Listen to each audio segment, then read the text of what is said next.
ओम शांति। ओम शांति। ओम शांति। ओम शांति। ओम शांति। ओम शांति। आज बाबा के 30 जून 73 के महावाक्य हैं और मुरली की हेडिंग है बाबा और बच्चे।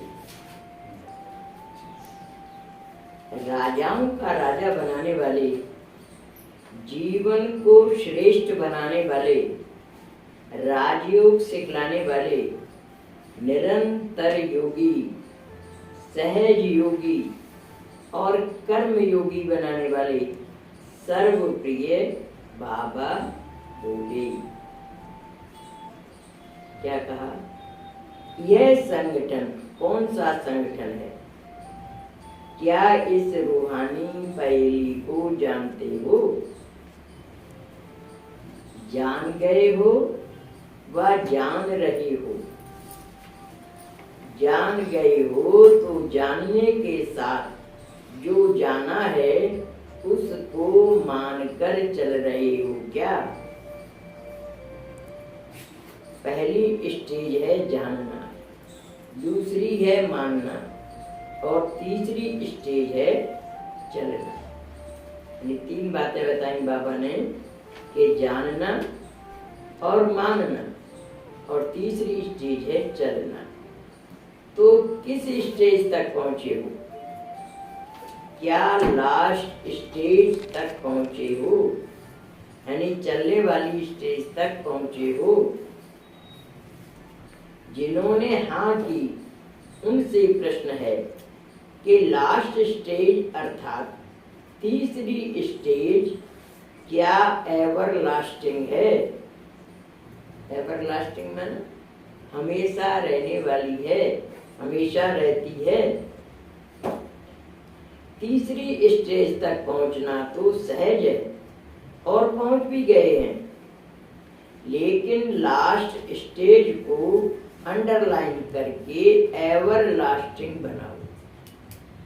यानी जो लास्ट स्टेज है चलने वाली उसको अंडरलाइन करके एवर लास्टिंग माने हमेशा के लिए हम चलते रहें, ऐसी स्टेज बनानी है। एवर लास्टिंग बनाओ। मैं कौन हूँ? यह अमूल्य जीवन अर्थात श्रेष्ठ जीवन के अपने ही भिन्न नाम और रूप को जानते हो ना?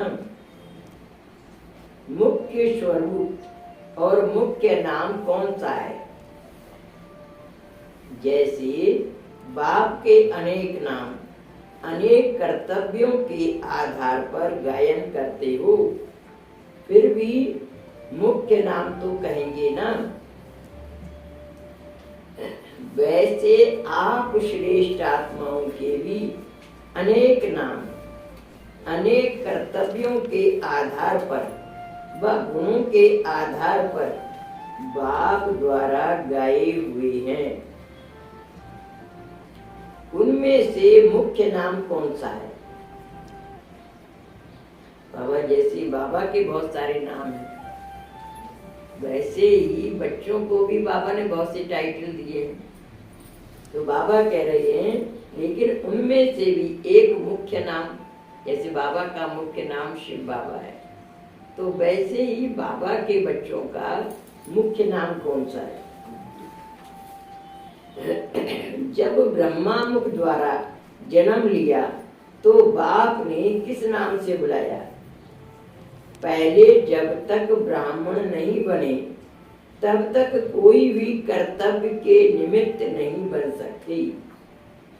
पहले ब्रह्मा मुख वंशावली ब्रह्मा के नाते से जन्म लेकर ब्राह्मण बने, अर्थात ब्रह्मा कुमार और ब्रह्मा कुमारियां बने।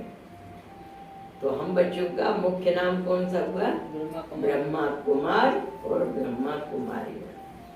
सरनेम ही अपना ये लिखते हो, अपना परिचय किस नाम से देते हो और लोग आपको किस नाम से जानते हैं? ब्रह्मा कुमार व ब्रह्मा कुमारियां। इस मर्जीवा जीवन की पहली छाप यह लगी ब्रह्मा कुमार और ब्रह्मा कुमारियां, अर्थात श्रेष्ठ ब्राह्मणपन की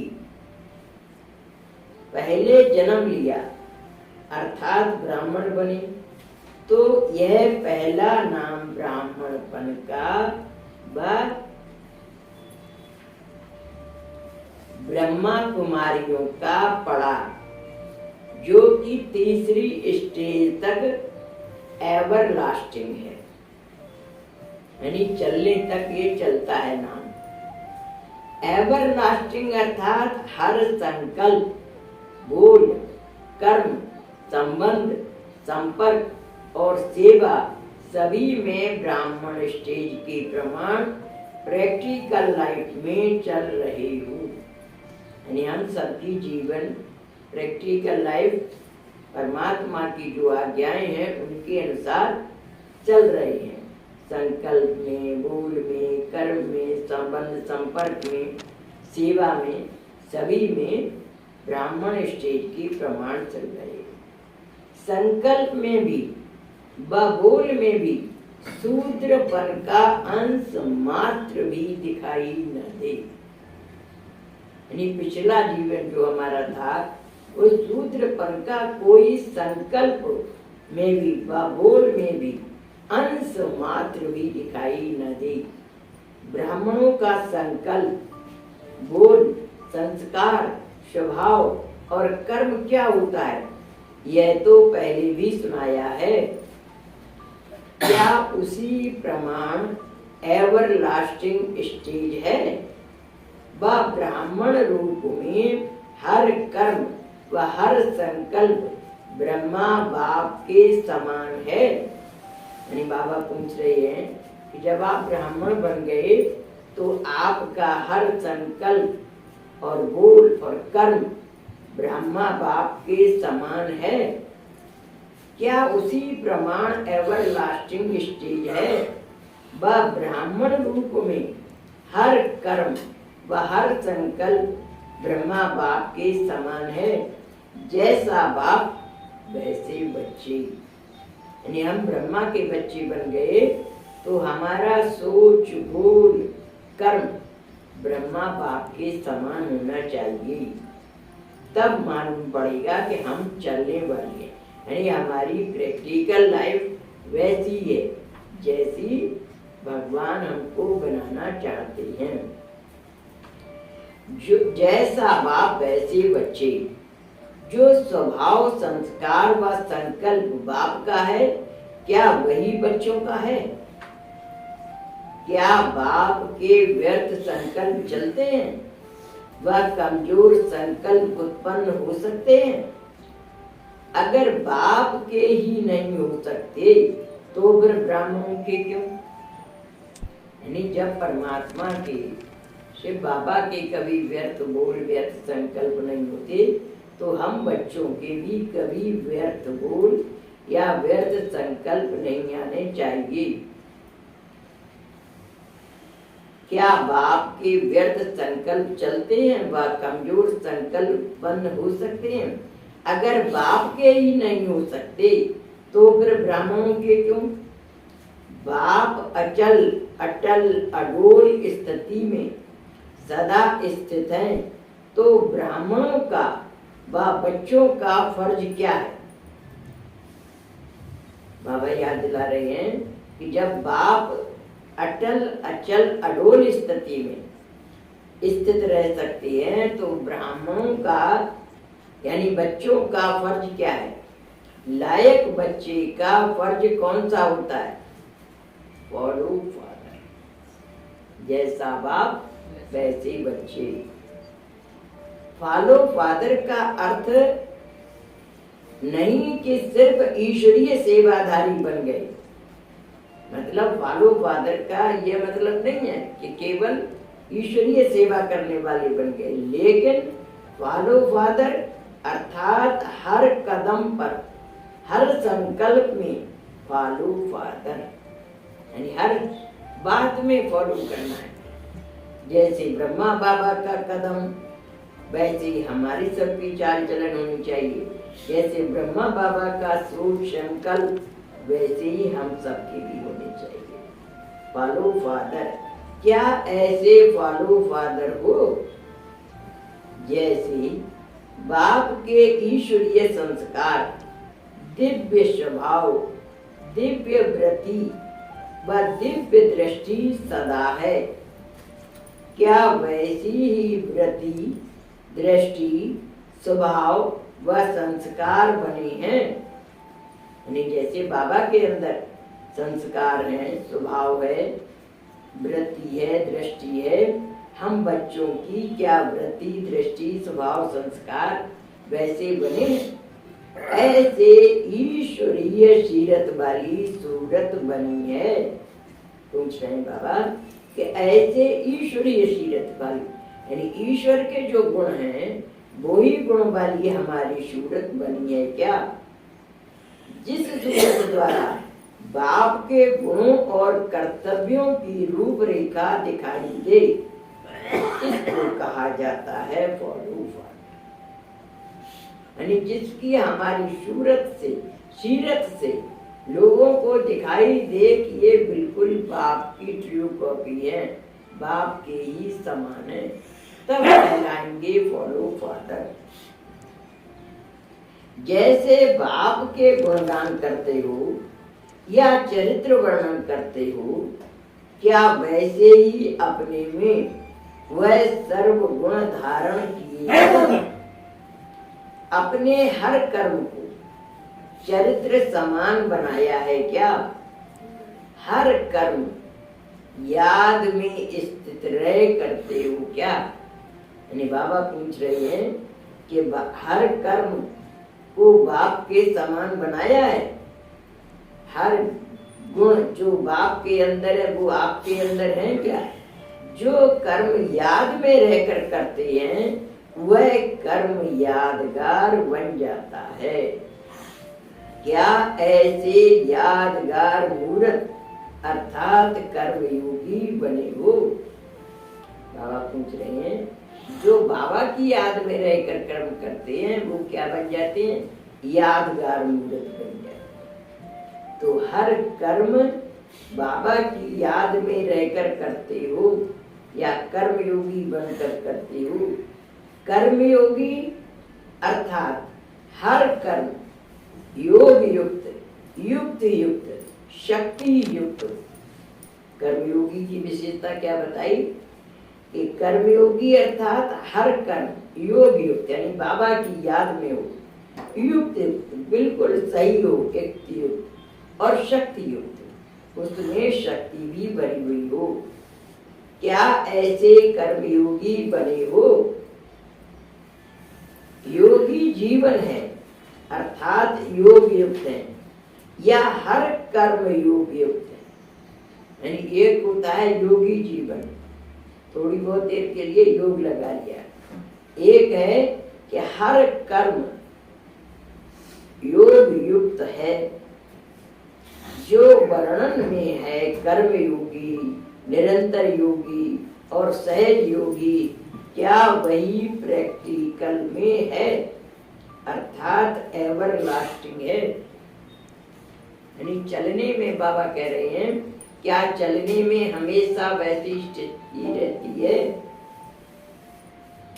क्या कर्मयोगी को कर्म आकर्षित करता है या योगी अपनी योग शक्ति से कर्मेंद्रियों द्वारा कर्म कराता है? देखो अंतर है, क्या कर्मयोगी को कर्म आकर्षित करता है या योगी अपनी योग शक्ति से कर्मेंद्रियों द्वारा कर्म कराता है? अगर कर्मयोगी को कर्म अपनी तरफ आकर्षित कर ले तो क्या ऐसे को योगी कहा जाएगा? यानी हम बच्चों को योग कर्म के आकर्षण में भी नहीं फंसना है, कर्म करते हुए भी हमारी स्थिति बाबा की याद में रहे। कर्मयोगी को कर्म अपनी तरफ आकर्षित कर ले तो क्या ऐसे को योगी कहा जाएगा? जो कर्म के वश होकर चलने वाली हैं उनको क्या कहते हो? कर्म भोगी कहेंगे ना। उनको क्या कहते हैं? जो कर्म को वशीभूत होकर कर्म करते हैं उनको कहते हैं कर्म भोग। और जो योग में रहकर कर्म करते हैं तो वो कर्म योगी कहलाते हैं। जो कर्म के भोग के वश हो जाते हैं अर्थात कर्म के भोग भोगने में अच्छे व बुरे कर्म के वशीभूत हो जाते हैं। आप श्रेष्ठ आत्माएं कर्मातीत अर्थात कर्म के अधीन नहीं, कर्मों के परतंत्र नहीं, स्वतंत्र हो, कर्मेंद्रियों द्वारा कर्म कराते हो। यानी स्थिति में अंतर है। जो कर्म भोगी होगा उसकी फीलिंग दुख की होगी, कितना कष्ट हो रहा है, कष्ट से वो परेशान होगा। और जो कर्म योगी होगा वो कर्म करते हुए कर्म से उपराम होगा, उसकी स्थिति दुख और सुख की फीलिंग से ऊपर होगी। तो वो कर्म योगी माने योग में रह करके कर्म कर रहा है, और कर्म जो भोग भोग करके कर रहा है, कष्ट की अनुभूति होकर के कर रहा है, करना पड़ रहा है, इसके अंदर की फीलिंग इस प्रकार की है, तो वो कर्म भोगी कहलाए। और जब उसका कर्म उस पर प्रभाव नहीं डाले, चाहे अच्छा हो बुरा हो, उसकी स्थिति पर उसका प्रभाव ना आए, तब वो कहलाता है कर्म योगी। तो बाबा यही पूछ रहे हैं कि कर्म भोगी बने हो या कर्म योगी बने हो। आप श्रेष्ठ आत्माएं कर्मातीत अर्थात कर्म के अधीन नहीं, कर्मों के परतंत्र नहीं, स्वतंत्र हो, कर्मेंद्रियों द्वारा कर्म कराते हो क्या? जब कोई भी आप लोगों से पूछते हैं कि क्या सीख रहे हो या क्या सीखने के लिए जाते हो, तो क्या उत्तर देते हो? सहज ज्ञान और राजयोग सीखने जा रहे हैं। क्या कहते हैं कि राजयोग सीखने जा रहे हैं, सहज ज्ञान सीखने जाते हैं। यह तो पक्का है ना कि यही सीख रहे हो। जब सहज ज्ञान कहते हो तो सहज वस्तु को अपनाना और धारण करना सहज है, तब तो सहज ज्ञान कहते हो ना। तो सदा ज्ञान स्वरूप बन गए हो क्या? जब सहज ज्ञान है तो सदा ज्ञान स्वरूप बनना क्या मुश्किल है। यानी बाबा कह रहे हैं जब सहज ज्ञान है तो फिर ज्ञान स्वरूप बनना कठिन क्यों लगता है? ज्ञान हमारे जीवन से परिलक्षित हो, दिखाई दे। ज्ञान स्वरूप का मतलब क्या है कि हर एक्टिविटी ज्ञान के साथ हो, ज्ञान हमारे जीवन से दिखाई दे। सदा ज्ञान स्वरूप बनना क्या मुश्किल है? सदा ज्ञान स्वरूप बनना यही ब्राह्मणों का धंधा है। यानी हमारा काम ही क्या है? ज्ञान स्वरूप बनना, अपने धर्म में स्थित होना। नेचुरल चीज होती है ना। इसी प्रकार राजयोग का अर्थ क्या सुनाते हो? सर्वश्रेष्ठ अर्थात सभी योगों का राजा है।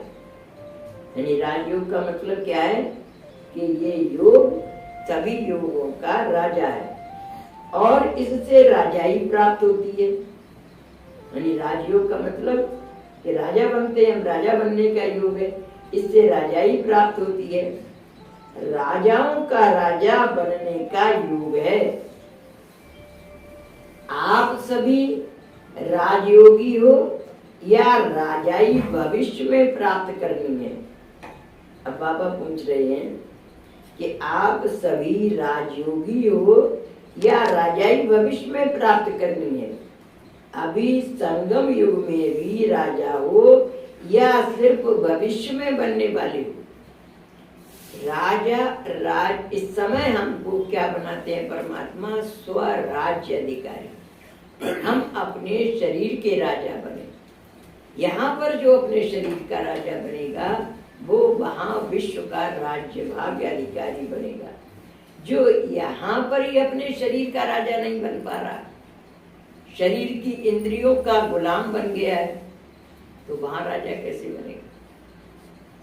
इसलिए राजयोग का मतलब है यहाँ वर्तमान में अपने शरीर के राजा बनो और वहाँ विश्व की राजा बनेंगे।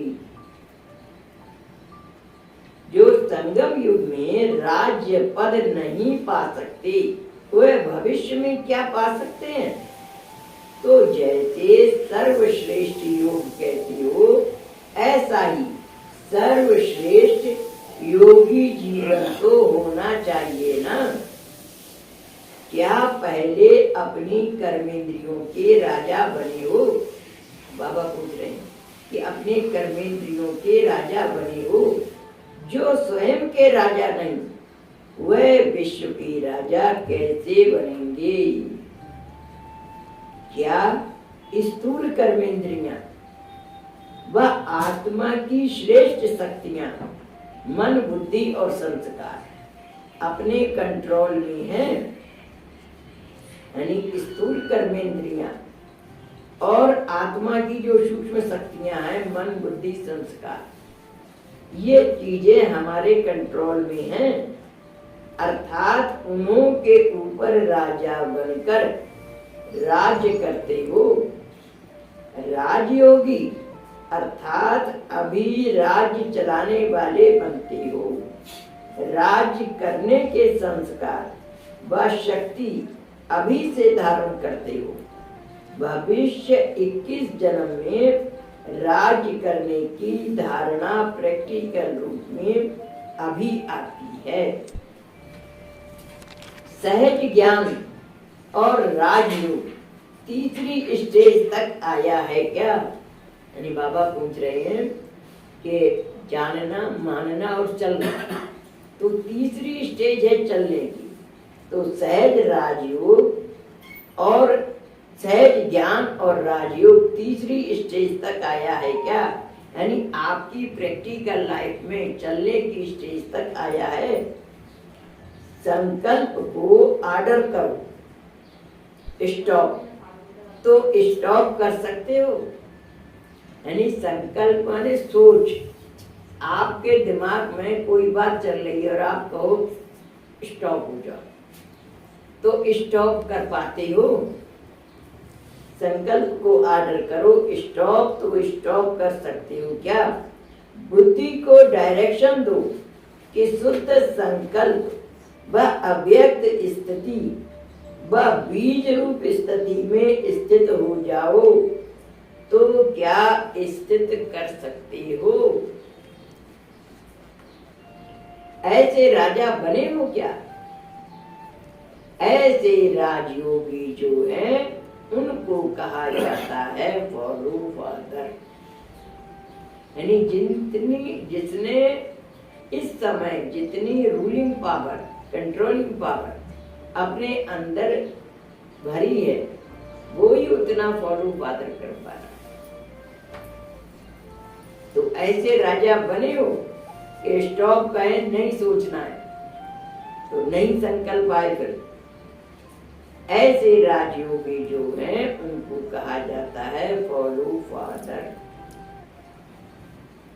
जैसे राजा के पास अपने सहयोगी होते हैं जिस द्वारा जिस समय जो कर्तव्य कराना चाहे वह करा सकता है, वैसे ही यह संगम युगी विशेष शक्तियां यही आपके सहयोगी हैं। तो जैसे राजा कोई भी सहयोगी को ऑर्डर करता है कि यह कार्य इतने समय में संपन्न करना है, वैसे ही अपनी सर्व शक्तियों द्वारा आप भी हर कार्य को सहज ही संपन्न करते हो या ऑर्डर ही करते हो। यानी एक ऑर्डर करना हुआ कितने समय में संपन्न हो जाए, और एक ऑर्डर का एग्जीक्यूट करना, माने वो ऑर्डर फॉलो हुआ या नहीं हुआ। तो बाबा ये कह रहे हैं कि केवल ऑर्डर ही करते हो, ऑर्डर फुलफिल भी होता है वो, ये चेक करो। क्या यह कार्य इतने समय में संपन्न करना है, वैसे ही अपनी सर्व शक्तियों द्वारा आप भी हर कार्य को सहज ही संपन्न करते हो या ऑर्डर ही करते हो। सामना करने की शक्ति आई तो क्या किनारा कर देते हैं। सहज योगी अर्थात सर्व शक्तियां क्या आपके पूर्ण रूप से सहयोगी हैं। बाबा पूछ रहे हैं, जो सर्व शक्तियां हैं वे आपके सहयोगी हैं। जब चाहो, जिस द्वारा चाहो, क्या कार्य करा सकते हो, ऐसे राजा हो क्या। जैसे पुराने राजाओं के दरबार में 8 बार नव रत्न प्रसिद्ध होते थे, अर्थात सदा सहयोगी होते थे, ऐसे ही आपकी 8 शक्तियां सदा सहयोगी हैं। पूछ रहे हैं कि जैसे राजाओं के दरबार में अष्ट रत्न हुआ करते थे या नवरत्न हुआ करते थे, जो उनके बिल्कुल ओबीडेंट हुआ करते थे, जैसा राजा ने कहा फौरन वैसा ही किया। तो बाबा कह रहे हैं कि आपने इन अष्ट शक्तियों को अपना सहयोगी बनाया है क्या।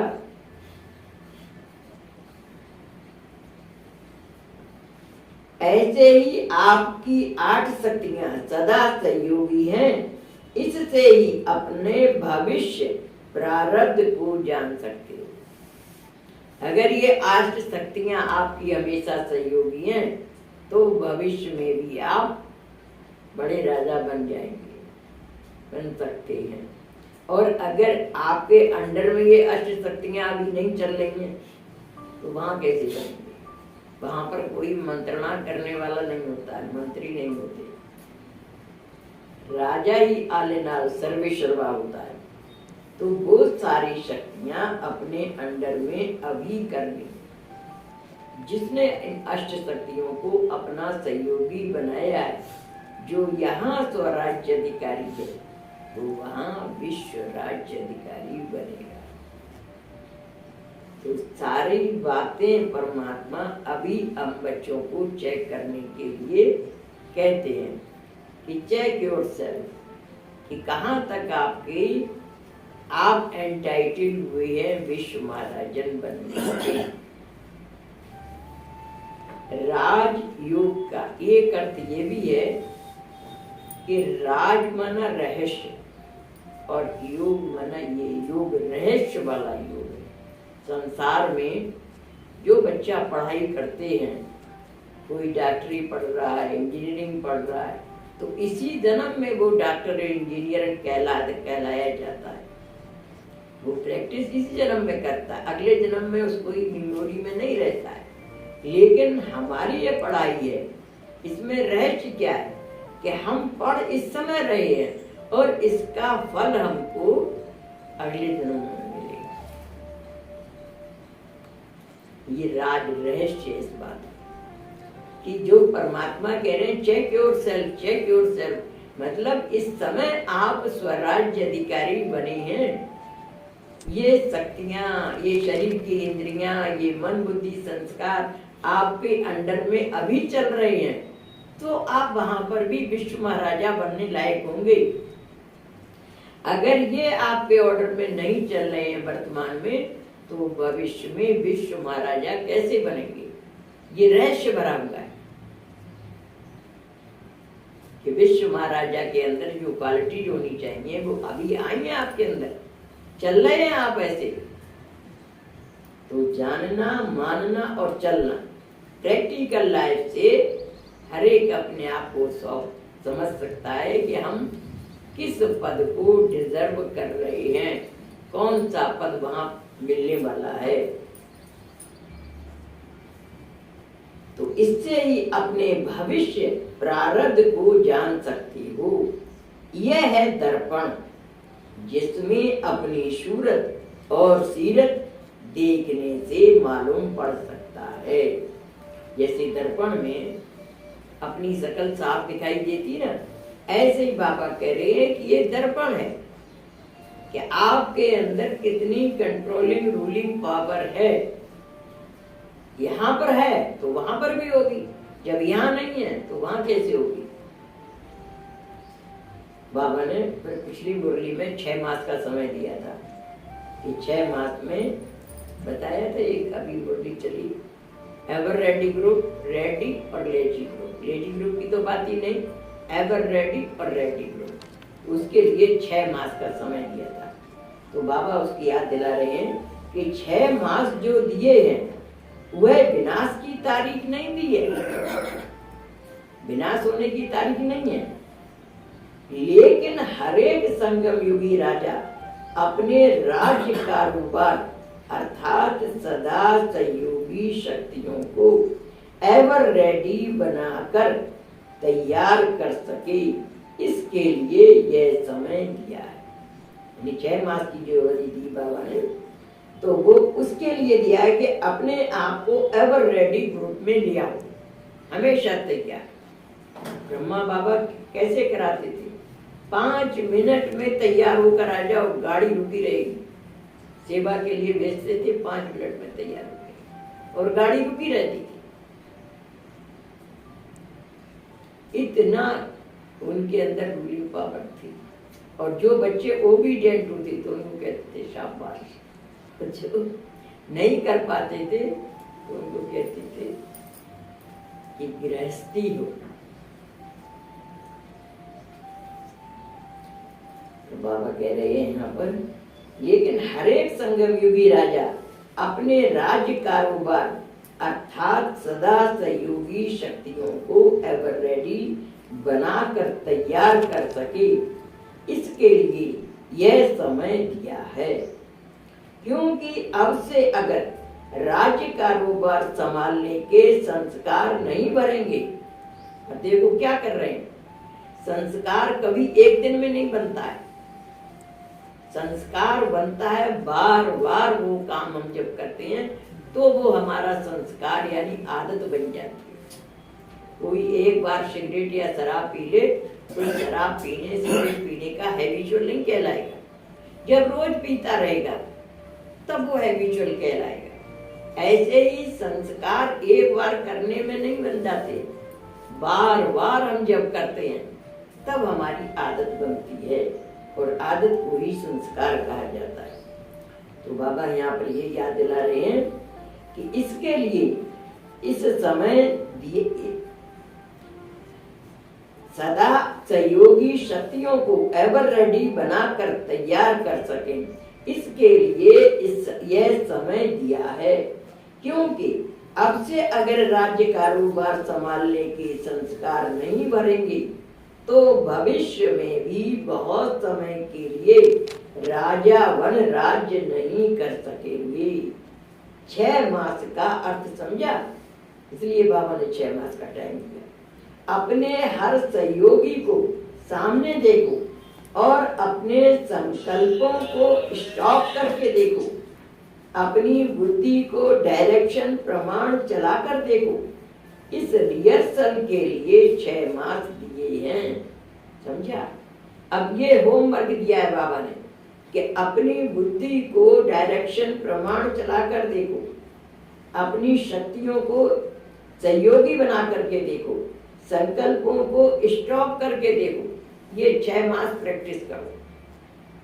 जब हम स्टॉप कहते हैं तो स्टॉप हो जाता है।